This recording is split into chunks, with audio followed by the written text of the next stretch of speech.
Good morning children. आज हम लोग हिंदी वन में वर्ण, वर्णमाला और मात्रा पढ़ेंगे। आइए सबसे पहले जानते हैं वर्ण किसे कहते हैं। आप लोग इसके पहले की भी कक्षा में पढ़े होंगे। वर्ण किसे कहते हैं? उस छोटी से छोटी ध्वनि को वर्ण कहते हैं जिसके टुकड़े नहीं किए जा सकते। कहने का अर्थ है वर्ण क्या है? उस ध्वनि को कहते हैं जिसके हम टुकड़े नहीं कर सकते। जैसे क, ख, अ, आ, ये सब क्या है बच्चों? वर्ण है।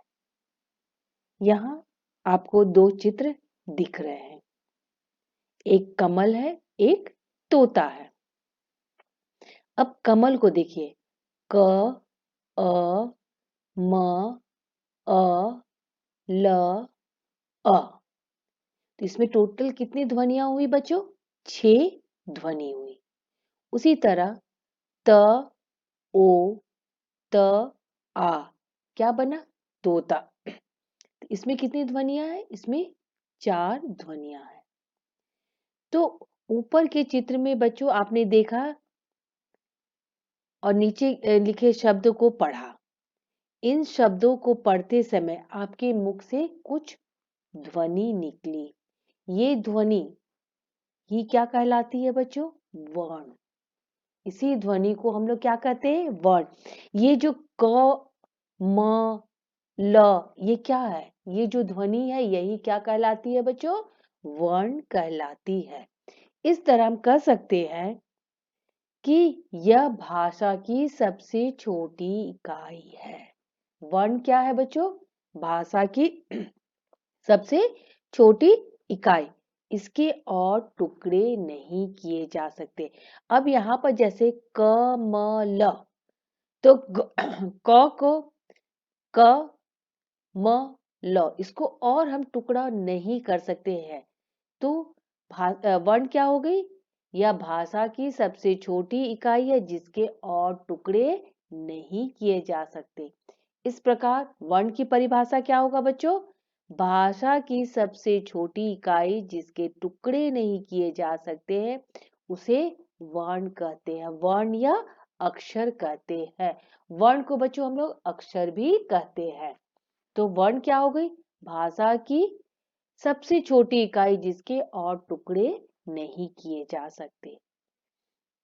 इस प्रकार वर्ण को हम लोग 2 भागों में बांटते हैं। पहला क्या है? स्वर, दूसरा व्यंजन। स्वर को हम लोग जो आप लोग बोलते हैं वोवेल्स कहते हैं, व्यंजन कॉन्सोनेंट। ठीक है। तो अब आइए पढ़ते हैं स्वर क्या है। आप लोगों ने अ, आ, ई पहले पढ़ा है ना? इसे ही हम लोग क्या कहते हैं? स्वर कहते हैं। इसकी संख्या कितनी होती है बच्चों? 11 होती है। अब आइए देखते हैं स्वर। जिन वर्णों का उच्चारण स्वतंत्र रूप से हो और जो अन्य व्यंजनों के उच्चारण में सहायक हो वे स्वर कहलाते हैं। स्वर किसे कहते हैं? जिसका उच्चारण स्वतंत्र रूप से हो। कहने का अर्थ है कि जिसके उच्चारण में, जिसके बोलने में किसी दूसरे वर्ण की सहायता नहीं लेनी पड़ती है और इसकी सहायता से व्यंजन वर्ण बोले जाते हैं, वे स्वर कहलाते हैं। हिंदी में स्वर की संख्या 11 है। हिंदी में बच्चों स्वर की संख्या कितनी है? 11 है। देखिए कौन कौन स्वर है? अ, आ, ई, ई, उ, ऊ, री, ए, ओ, औ। बच्चों ये आपके 11 वर्ण जो है ये स्वर वर्ण कहलाते हैं। यहाँ पर बच्चों ई और ई, तो इस ई को हम लोग क्या बोलते हैं? हर्षी, और इसको हम लोग क्या बोलेंगे? दीर्घी। छोटी ई, जैसे बोलचाल की भाषा में हम लोग क्या बोलते हैं? छोटी ई और बड़ी ई। लेकिन अब हम लोग क्या पढ़ेंगे इसको? हर्ष ई और ये दीर्घी। उसी तरह हर्ष उ और ये दीर्घ उ। ये क्या है? ए, ओ, औ। इस तरह कितने हुए?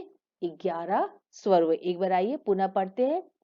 अ, आ, हर्षी, दीर्घी, हर्ष उ, दीर्घु, री, ए, ओ और औ। अब आइए व्यंजन पढ़ते हैं। जिन वर्णों के उच्चारण में के लिए स्वरों की सहायता लेनी पड़ती है वे व्यंजन कहलाते हैं। व्यंजन किसे कहते हैं? जिन वर्णों के उच्चारण में स्वर की सहायता लेनी पड़ती है उसे हम क्या कहते हैं? व्यंजन कहते हैं। हिंदी में व्यंजनों की संख्या 33 है। क से लेकर ह तक व्यंजन जो क्या है, जिनके उच्चारण में हमें किसकी सहायता लेनी पड़ती है? स्वर की। और इनकी संख्या कितनी है बच्चों? 33 है। 33 है। जैसे कौन कौन है व्यंजन देखो। क, ख, ग, घ, अंग। च, छ, ज, झ, ञ। ट, ठ, ड, ढ, न। त, थ, द, ध, न। प, फ, ब, भ, म। य, र, ल, व। तालव्य श, मूर्धन्य ष, दंत स और ह। ये आपके क्या है बच्चों? व्यंजन वर्ण कहलाते हैं। अब हम लोग क, ख, ग, घ, अंग, इसको हम लोग क्या बोलते हैं? और क वर्ग के वर्ण भी बोलते हैं। उसी तरह च वर्ग के वर्ण कौन कौन हो जाएंगे? च, छ, ज, झ, ञ। ट वर्ग ट, ठ, ड, ढ, न। त वर्ग त, थ, द, ध, न। प वर्ग प, फ, ब, भ, म। उसके बाद य, र, ल, व को हम लोग कौन वर्ण बोलते हैं? अंतस्थ व्यंजन। क्या बोलते हैं? अंतस्थ व्यंजन। और क वर्ग से लेकर प वर्ग तक तो स्पर्श वर्ण कहते हैं। उसके बाद उसमें व्यंजन श, श, श, ह को हम लोग उसमें व्यंजन कहते हैं। क्यों कहते हैं? क्योंकि इसके बोलने में मुंह से ऊष्मा निकलती है, गर्मी निकलती है। ये डिटेल में आप लोग ऊपर की क्लासेस में बच्चों पढ़ोगे। अभी सिर्फ इतनी ही जानकारी काफी है। इसके अलावा और कौन कौन व्यंजन होते हैं? संयुक्त व्यंजन, जैसे छ, त्र, ज्ञ और श्र। ये व्यंजन क्या है? संयुक्त है, मतलब दो व्यंजन के मेल से बने हैं। जैसे छ क प्लस श होता है, त्र त र, ज्ञ ज और य श्र श र से बनते। इसके अतिरिक्त अंग और ड वर्ण होते हैं। अब आइए हम लोग पढ़ेंगे संयुक्त व्यंजन। अभी हम लोगों ने क्या पढ़ा? व्यंजन स्वर 11 होते हैं, व्यंजन 33 होते हैं। व्यंजन किसे कहते हैं बच्चों? जिसके उच्चारण में हमें स्वर वर्ण की सहायता लेनी पड़ती है। आप ऐसे भी बच्चों उच्चारण करोगे तो क के साथ किसका संयोग है? अ का। क और आ का संयोग है। ठीक है। अब आइए पढ़ते हैं संयुक्त व्यंजन। संयुक्त मतलब क्या होता है? मिला हुआ, जुड़ा हुआ। वे व्यंजन जो दो व्यंजनों के मेल से बनते हैं वे संयुक्त व्यंजन कहलाते हैं। जो व्यंजन दो व्यंजनों के मेल से बनते हैं बच्चों, उसे हम लोग क्या कहते हैं? संयुक्त व्यंजन कहते हैं। जैसे छ, त्र, ज्ञ और श्र, ये चार संयुक्त व्यंजन है। जैसे क प्लस श मिलकर श बनाते हैं, जैसे शब्द बनेगा कक्षा। ज प्लस य मिलकर ज्ञ बनाते हैं, जैसे शब्द बनेगा ज्ञानी। त प्लस र त्र, जैसे पत्र, मित्र। श प्लस र श्र, शब्द बनेगा श्रम। तो ये चार व्यंजन हमारे क्या है? संयुक्त व्यंजन कहलाते हैं। बच्चों इसे आप लोग याद कर लीजिएगा। इसके अतिरिक्त अनुस्वार, अनुनासिक और विसर्ग आते हैं। अब अनुस्वार क्या है? आप लोग बिंदी लगाते हैं, जैसे पतंग, तो वो बिंदी को हम लोग क्या बोलते हैं? अनुस्वार। इसका उच्चारण नाक से होता है। क्यों?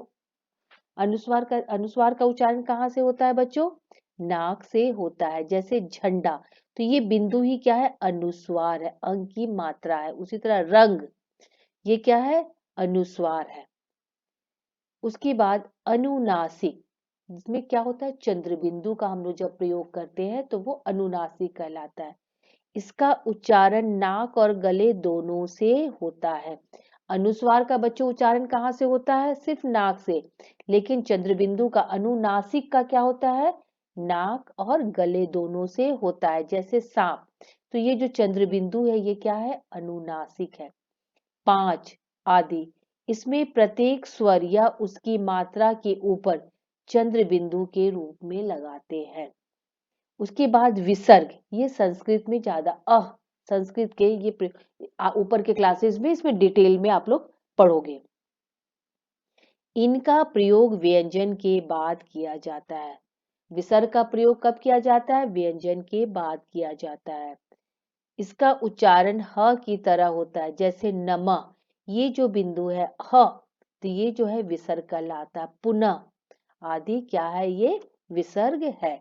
इसके अलावा दो और अतिरिक्त वर्ण है, अंग और ढ। इसको जैसे पढ़ना, पढ़ना, पढ़ना, तो ड़ और ढ, इन्हें व्यंजन के रूप में अपनाया गया है, परंतु इनमें कोई शब्द आरंभ परंतु इनसे कोई शब्द आरंभ नहीं होता है। ये दोनों शब्द को भी वर्णों को भी क्या किया गया है? व्यंजन माना गया, लेकिन इससे कोई शब्द प्रारंभ नहीं होता है। ये सदैव शब्द के मध्य में अथवा अंत में आते हैं, जैसे सड़क, ये ड़, पढ़ना ड़। तो ये क्या है? दो वर्ण है जिनका प्रयोग व्यंजन के रूप में होता है। अब आइए हम लोग पढ़ेंगे वर्णमाला। अभी हम लोगों ने क्या पढ़ा? वर्ण। वर्ण के कितने वर्ण किसे कहते हैं? उस छोटी से छोटी ध्वनि को वर्ण कहते हैं जिसके टुकड़े नहीं किए जा सकते। वर्ण को हम लोग दो भागों में बांटे हैं, स्वर और व्यंजन। जिसका उच्चारण स्वतंत्र रूप से होता है उसे हम लोग क्या कहते हैं? स्वर। और जिसके उच्चारण में स्वर वर्ण की सहायता लेनी पड़ती है उसे हम लोग क्या कहते हैं? व्यंजन। स्वर की संख्या बच्चों कितनी है? 11। व्यंजन की संख्या कितनी है? 33। इसके अलावा क्या है बच्चों? 4 संयुक्त वर्ण है जो दो व्यंजन के मेल से बनते हैं। कौन कौन? छ, त्र, ज्ञ और श्र। उसके अलावा अनुस्वार, अनुनासिक और विसर्ग। ठीक है। अब आइए हम लोग पढ़ेंगे वर्णमाला।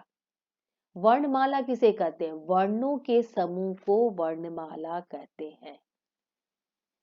हर भाषा की अपनी एक वर्णमाला होती है। हिंदी भाषा में जब स्वर और व्यंजन एक निश्चित क्रम में एक साथ लिखे जाते हैं तो वह वर्णमाला बन जाती है। जब स्वर और व्यंजन को बच्चों जब हम निश्चित क्रम में एक सही क्रम में लिखते हैं तो वो क्या कहलाती है? वर्णमाला कहलाती है। हिंदी वर्णमाला में 44 वर्ण है। 44 वर्ण कैसे है बच्चों? 11 स्वर और 33 व्यंजन। तो कितने टोटल स्वर वर्ण हो गए? 44 वर्ण हो गए। इसके अलावा संयुक्त वर्ण और ये उसमें ऐड करेंगे और अनुनासिक अनुनासिक और अनुस्वार, ये दोनों क्या है? अयोग वाक कहलाते हैं, जिसके बारे में हम लोग आगे कक्षाओं में चर्चा करेंगे। ठीक है। अंग्रेजी वर्णमाला में 26 वर्ण है जिन्हें अल्फाबेट कहते हैं। इस प्रकार हम कह सकते हैं कि वर्णों के व्यवस्थित समूह को वर्णमाला कहते हैं। वर्णों के व्यवस्थित समूह को हम लोग क्या कहते हैं बच्चों? वर्णमाला कहते हैं। तो हिंदी वर्णमाला में क्या क्या हो गए? स्वर, जो जिनकी संख्या कितनी है बच्चों? 11। उसके बाद अयोगवा 2 वर्ण है, अंग और अ। अयोगवा क्यों कहा जाता है? क्योंकि ये ना तो स्वर की तरह प्रयोग होते हैं ना तो व्यंजन की तरह प्रयोग होते हैं। उसके बाद व्यंजन वर्ण में क्या क्या आते हैं? कवर्ग, चवर्ग, टवर्ग, तवर्ग और पवर्ग। इसके बाद अंतस्थ व्यंजन, ऊष्म व्यंजन, संयुक्त व्यंजन और इसके अलावा 2 व्यंजन और। तो ये सारे वर्ण क्या कहलाएंगे बच्चों? वर्णमाला। इनका समूह क्या कहलाएगा? वर्णमाला। ठीक है। अब आइए पढ़ते हैं स्वरों की मात्राएं। स्वरों को व्यंजन के साथ लिखते समय उनके चिन्ह लिखे जाते हैं। ये चिन्ह ही मात्रा कहलाते हैं। इस प्रकार हम कह सकते हैं कि व्यंजन के साथ लगाए जाने वाले स्वरों के चिन्ह मात्रा कहलाते हैं। व्यंजन के साथ जो स्वर के चिन्ह लगाए जाते हैं उसे ही हम लोग बच्चों क्या कहते हैं? मात्रा कहते हैं। आप लोग इसको पहले कक्षाओं में पढ़े भी हैं। आइए आज इसमें हम लोग पुनः एक बार फिर से पढ़ते हैं। अब देखो, स्वर है अ की क्या होती है बच्चों? कोई मात्रा नहीं होती। उसी तरह आ की मात्रा है ये ई, ऊ, ऊ, री। उसके बाद है ए, ऐ, ओ, औ। ये सारी मात्राएं हैं स्वरों की। अब आइए इसे शब्द बनाते हैं। अ की कोई मात्रा नहीं है। ये वर्ण में हम लोग क अक्षर में हम लोग सारी मात्रा लगा के शब्द बनाते हैं। अब अ में अ की तो कोई मात्रा नहीं होती, इसलिए क्या हो जाएगा? कलम। उसी तरह आ की मात्रा जब क में लगाते हैं तो ये क्या बनता है? का। शब्द क्या बना? कार।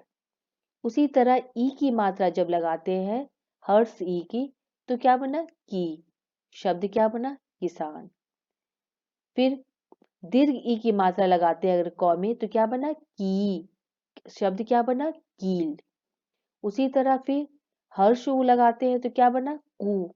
शब्द क्या बना? कुत्ता। दीर्घ ऊ लगाते हैं क में तो क्या बना? कू। कूलर। उसी तरह क में जब री की मात्रा लगाते हैं तो क्या बना? क्री। शब्द क्या बना? कृपा। उसी तरह जब क में ए की मात्रा लगाते हैं तो क्या बना? के। शब्द क्या बना? केला। क में जब ए की मात्रा लगाते हैं तो क्या बना? कै। शब्द क्या बनेगा? कैमरा। क में जब ओ की मात्रा लगाते हैं तो क्या बना? को। शब्द क्या बनेगा? कोयल। क में जब औ की मात्रा लगाते हैं तो क्या बना? कौ। और शब्द क्या बनेगा? कौआ। ये तो एक उदाहरण थे क के। इसी तरह आप हर एक वर्ण में मात्रा लगा के शब्द बना सकते हैं। इसके अलावा र या रेफ के प्रयोग भी अलग अलग रूप में होते हैं। बच्चों आप लोगों ने बहुत बार र का भी प्रयोग, जैसे धर्म, कार्य, क्रम, ड्रम, तो ये जो है र का प्रयोग होता है। जब व्यंजन के पहले र आता है तो र की मात्रा कहाँ लगती है? वर्ण के ऊपर। उसके बाद जैसे देखो र प्लस म है तो यहाँ पर धर्म, उच्चारण भी करोगे धर्म, र पहले उच्चारण होता है फिर म, तो वो बाद वाले अक्षर के सर के ऊपर रेफ के रूप में लगता है। उसी तरह व्यंजन के पहले अगर जब र का प्रयोग होता है तो वो उस व्यंजन के ऊपर उसका रेफ लगता है। उसी तरह जैसे कार्य। लेकिन अगर व्यंजन के बाद अगर र का प्रयोग होता है तो वो उसके पैर में नीचे मतलब लगता है, जैसे क्रम, क के नीचे लगा। उसी तरह ड क्या है? व्यंजन, उसके बाद अगर र है तो वो कहाँ लगता है? उसके नीचे में लगता है। उसी तरह ट व्यंजन के बाद है र तो वो भी क्या होता है? उसके व्यंजन के नीचे लगेगा। तो ड और ट में नीचे लगेगा, बाकी सब में क्या है? उसके नीचे अक्षर में। जैसे ग वर्ण के बाद है, व्यंजन के बाद है तो उसके पैर में लगेगा। अगर व्यंजन के पहले रहता है तो उस अक्षर के पर लगेगा र का रेफ। मुझे उम्मीद है बच्चों आपको वर्ण, वर्णमाला और मात्रा समझ में आ गया होगा। आप लोग इसे एक बार पुनः पढ़िएगा और हर एक मात्रा से दो दो शब्द मात्रा लगाकर दो दो शब्द बनाइएगा और अपनी कॉपी में लिखिएगा। धन्यवाद।